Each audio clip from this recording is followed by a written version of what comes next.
What's going on? It's your boy DameSmiff, and this evening we're gonna ask the question: is Andre 3000 scared to rap? Is that really what's going on? And so, if you're interested in conversations like this, make sure you hit the like button. Also, subscribe so that way you can catch my latest videos. You know the deal and all that. So, basically, we're gonna pose the question: is Andre 3000 scared to rap? And if so, what is he afraid of, and what are rappers like him afraid of? So let's kind of like remove Andre, because I know some of y'all love Andre and y'all just, y'all have the emotional connection to Bombs Over Baghdad or Hey Ya, and you're gonna cry if someone say something bad. So we're gonna take his little legacy, and we're gonna put it right here next to Big Boy. Okay.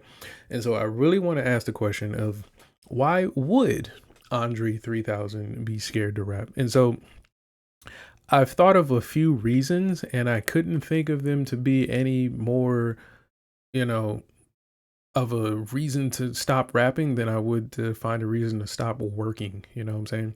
So a few of the reason I came up with was like, maybe the obvious ones were the ones he said, where it was like he just can't think of anything to rap. And that speaks to your individual level of creativity, because the idea that you can't think of anything to rap is kind of like not being able to think of a story to tell.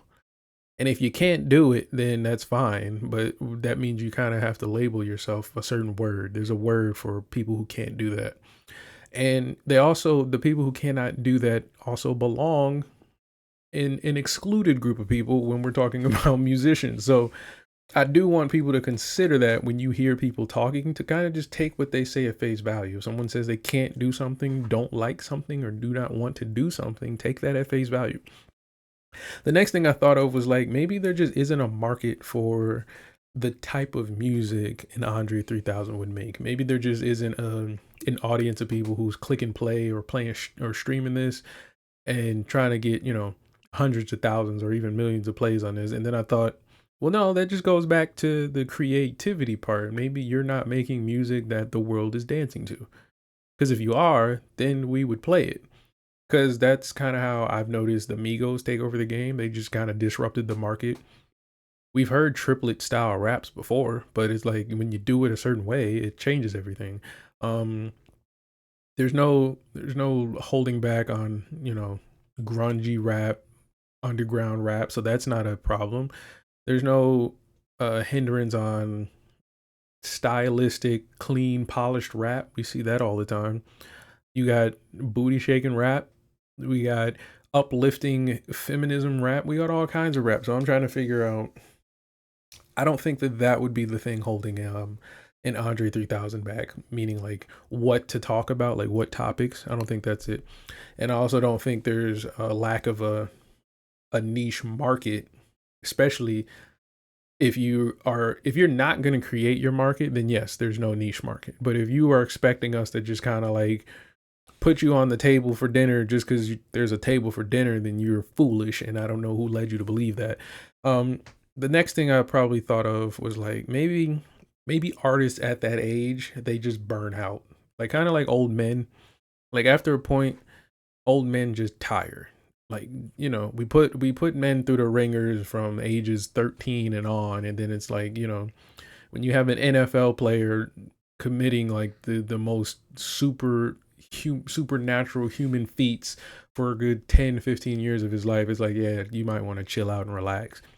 But then I thought, well, then why not take that same energy or mindset and just apply it into the craft, and not necessarily, trying to sell and like compete and things like that. Because you'll see a lot of older musicians, they won't necessarily put their instrument down, but they may, kind of reimagine their musical lifestyle, which we've seen happen. But we've seen this happen with Andre in the shape of like completely dropping one instrument for another. So that's something that I think we don't necessarily see with our mainstream hip hop artists. They usually just completely stop doing music, which means they probably weren't in it for the music. But the idea that you have some kind of commitment to music, it seems to only fall upon the older generations. The newer generations of musicians, they're not tightly married to the craft, the audience, the reason the audience is attracted to him or any of that. It's usually a very, very selfish reason for why they're even committing to entertainment and things like that. Which leads me to the next portion of the conversation, which is how do you know as an audience member whether or not the person you enjoy today is in it for the long run or if they're in it for the love of music? Because you can kind of argue that some people are into music for things outside of music. Maybe because they're good at singing, they enjoy the notoriety they get from being good at singing, not necessarily being the best singer. So then you have the same conversation when it comes to making money, when it comes to, making friends, access to exclusive, events, people, and places. There's a lot of different ways that music as a vehicle can drive you to certain opportunities. But how do you, as a fan, identify and filter out which musician is authentically a musician for the reasons you care about? Because I could, sit up here and name the top 5 reasons I would say I value a musician, but it may be different for you. You may like, the latest pop singer because she's pretty. I may like the latest pop singer because she can sing her scales. So it's just two different things, but neither really changes the trajectory of which decision this artist is going to make, right? So we can value Andre for his rapping, but he wants to play the pan flute in the airport.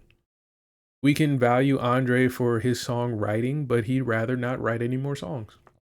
We can value Andre for his lyricism and how he created poetry and how he related to all the songs and things like that, but he'd rather just make music differently. He'd rather do it differently. So, for you as a fan, how do you determine whether or not that's going to happen this time with Jay-Z, this time with Beyonce, or whoever's famous right now and making music? Who is next to tell you, yeah, I'm done and I don't want to do it anymore? So, if this conversation was interesting to you and you want to have more conversations like this, make sure you hit the like button and let me know in the comments what you think. Is Andre scared, or are artists like Andre scared of rapping, or are they just simply just changing their mindset on music and the fans just don't get a letter in the mail letting them know?